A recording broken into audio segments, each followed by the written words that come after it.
Aloha everybody and welcome back to part 4 of the Star Fox playthrough, and we are at the end of level 2, approaching Sector Y, and then back to Venom where Andross is hiding, so yeah. How are the R-Wings handling? If an amoeba clings to your ship, use L or R to get rid of it! Good luck. General Pepper, what's L and R? What are you talking about? You know, on the Super Nintendo controller. I'm flying a ship. I'm not playing on the Super Nintendo. Oh, yes, you are. You're not even a real person. None of us are real, Fox. We're just digital creations made up by Nintendo. What the hell are you talking about? Sorry. I don't know what I'm doing. But either way, folks, welcome to Sector Y. This is one of the more surreal levels, and it actually has, like, a kind of bonus objective they don't tell you about. So, like, there's a lot of enemies who are, like, red and gray, and you want to shoot them so that they turn blue. Like those little, jellyfish-type things that I just shot right there. If you manage to do that, you're going to get a huge payout bonus at the end of the level that you're going to be seeing when in this very playthrough. But watch out for the amoebas. General Pepper wasn't lying about them. They will grab onto your R-Wing, and yes, you will have to barrel roll in order to shake them off, so you gotta be careful. Ah!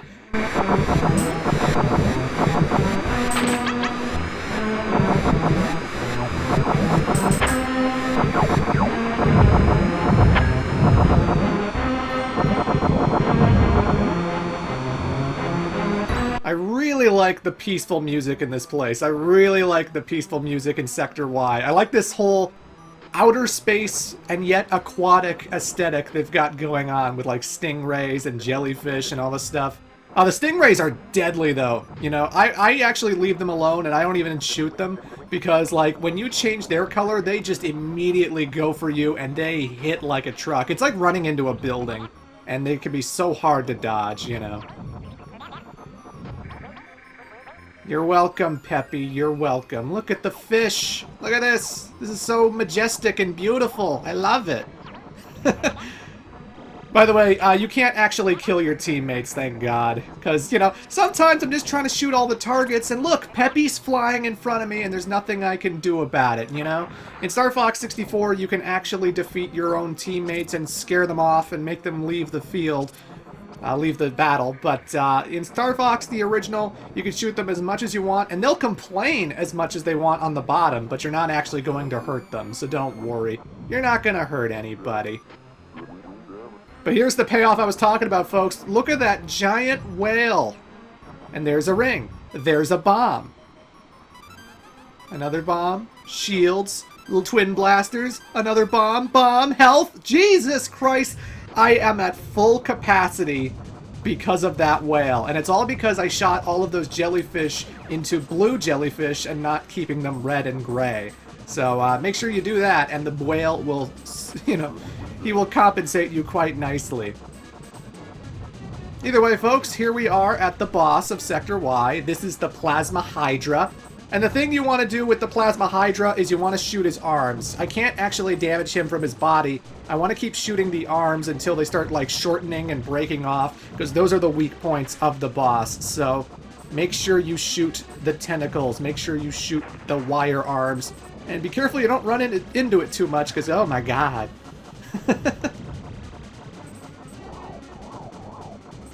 Sometimes when you're doing your initial Star Fox playthrough, the hard part isn't so much the boss itself as it is figuring out how to defeat the boss, you know? Because this one doesn't have glowy fuck-me lights. This one doesn't have a, hey, hit this, Fox, hit this. No, instead you gotta shorten down those arms, those wires, and then the core is exposed. And then everything's hunky-dory. But oh my god, I almost died. Something I love doing every time I beat a boss is that when the explosion happens, I like tilting to the right and barrel rolling out of the way, trying to escape the blast. I do it in Star Fox 64, I do it here as well.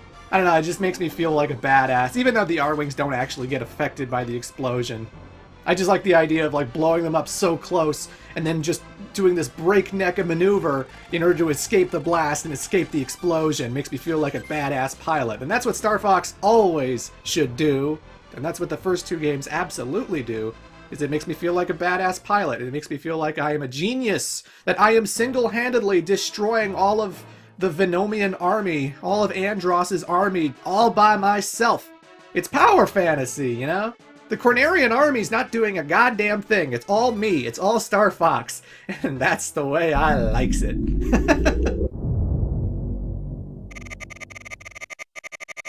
Is everyone alright, Fox? You're on course to sneak into Venom's back door.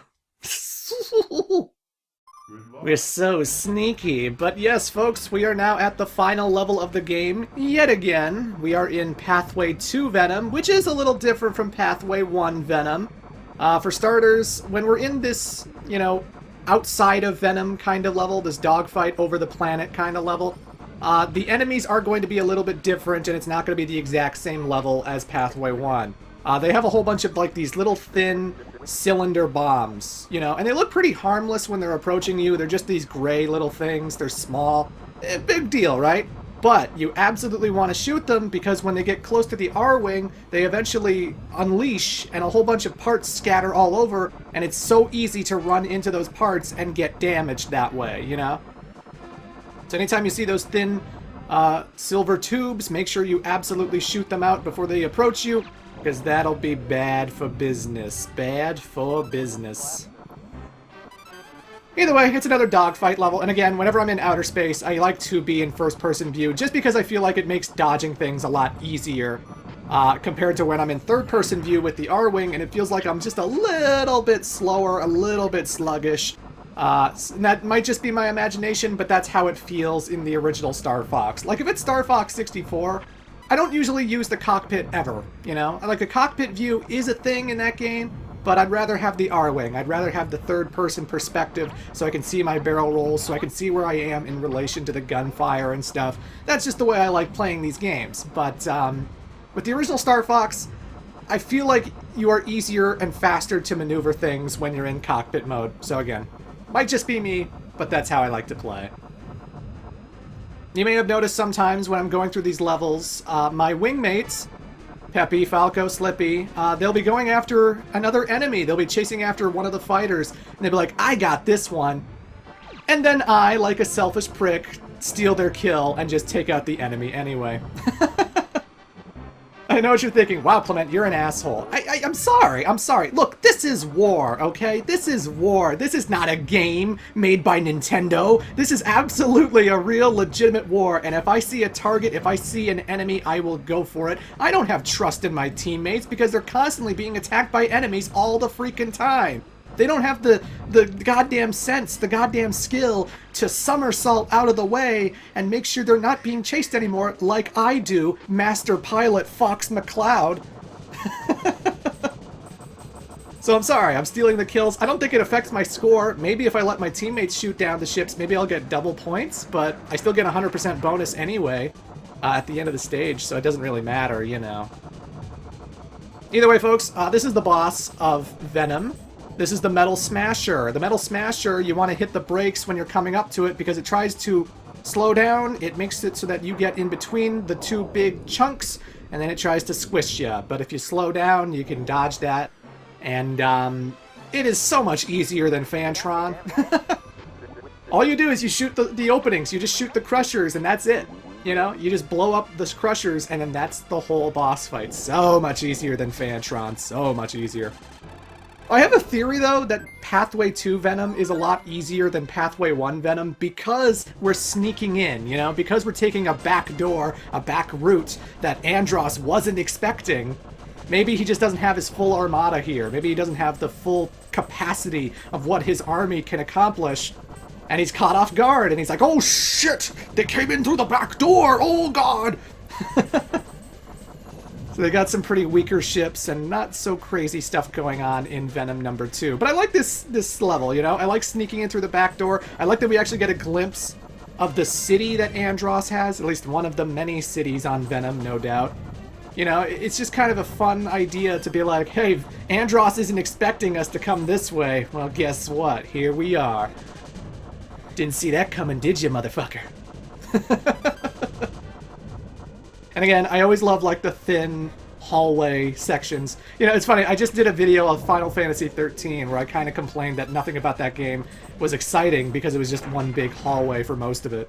Whereas with Star Fox, I love hallways because that means you have to dodge these pillars and you have to fly around in these tight corridors and you still have to like dogfight and stuff without running into walls and stuff. I don't know, it's tense, it's thrilling, and it's just so satisfying to do, and I wish like hallway sections were more common in Star Fox. Not all the time, obviously, but they're fun. They're really fun.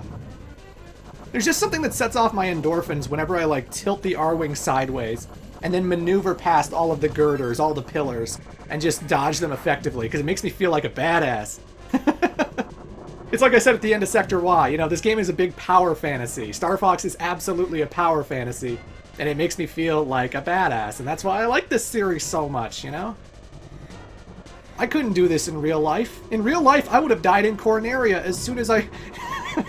I wouldn't even have gotten out of the hangar bay, you know? I would have accidentally clipped the ceiling or something and then just died before I even left the base, but you know. Either way, folks, this is the Galactic Rider, and the Galactic Rider lets out enemies, and then you have to shoot them down before it'll open up again. The annoying thing about the Galactic Rider is that it slows down, and so you'll have to hit the brakes and make sure you don't run into the pillars like I did. Because contact damage, it will run into you a lot. So just hit the brakes, go in the opposite direction of where he's going, and you'll be absolutely fine. But its health bar is pretty weak, and like I said, much easier boss than Fantron. You just have to shoot open. You just have to shoot when the opening happens, and that's it. That's the Galactic Rider. I assume he's creating those ships that he sends out, because there's like nothing in there, and it's only so big of a ship, you know? He must be assembling ships in the ship itself, which is very fast production rate, Andross. That's a very fast production rate. Good lord.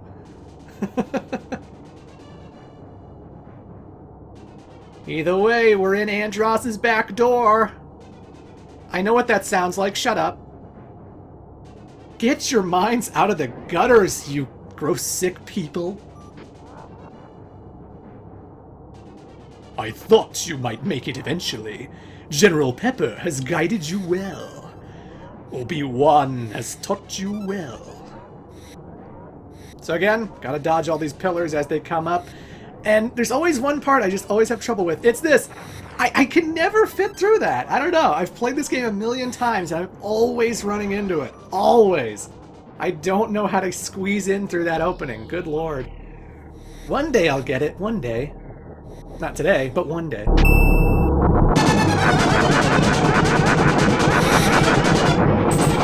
So yeah, Andross is basically the same boss fight that he was last time. He's still just the metal mask shooting out metal plates, sucking in more metal plates so he can shoot a whole bunch of them at you. My only tip with that is that he's going to be aiming for where you are, so like stay on the right side, stay on the left side, and then when the plates are getting a little too close for comfort, then you change directions and just go back to shooting the eyeballs. You can shoot the plates that come out from the eyes, but you can't shoot out the plates that come out from the mouth. Some are invulnerable, some aren't. It's a little inconsistent, but whatevs. Whatevs, you know.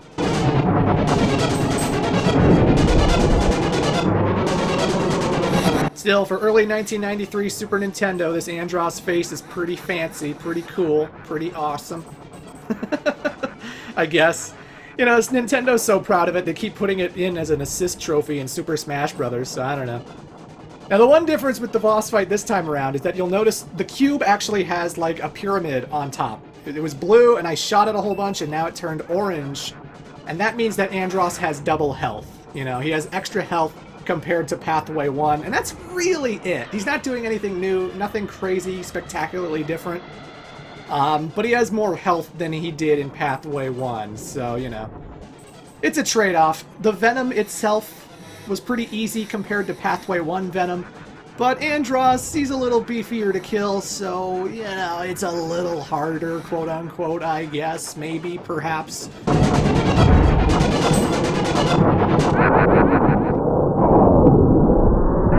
But he's nothing compared to me, Fox McCloud, aw yeah. And that, ladies and gentlemen, was Pathway number 2.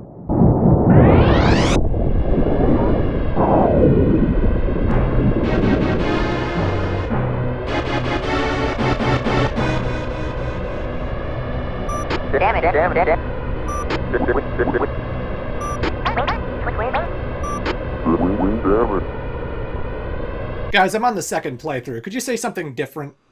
I mean, if we're going by the logic that this is like an alternate timeline, I'm sure they would say the exact same things that they were always planning to say, but you know. I want to see some new dialogue, Nintendo. I don't care if it's the first game. I don't care if this game is like 20, nearly 30 years old. God damn it. Go back and retroactively fix it. Which reminds me, some people mentioned that there's like this overclocked ROM of Star Fox for like SNES emulators that actually turn the frame rate of the game into full 60 frames, which means that it never really slows down. It goes super, super fast, but it's a little bit harder as a result because the game was not really designed with, you know, regular speed in mind. It had the slowdown in mind when it was being made, you know.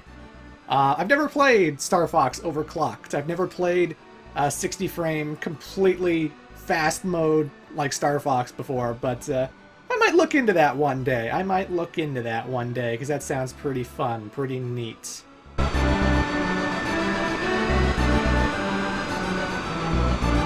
Come in, Cornelia. This is Cornelia, Pepper speaking. Congratulations on a job well done. Roger. I'm heading back to Cornelia.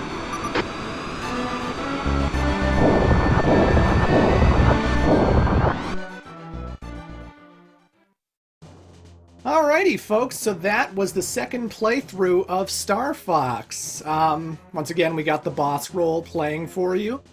And, again, if you looked at the Lilat system map every time we're approaching a new stage, you might be thinking to yourself, oh, wait a minute, Clement, you just beat Pathway 1, you beat Pathway 2.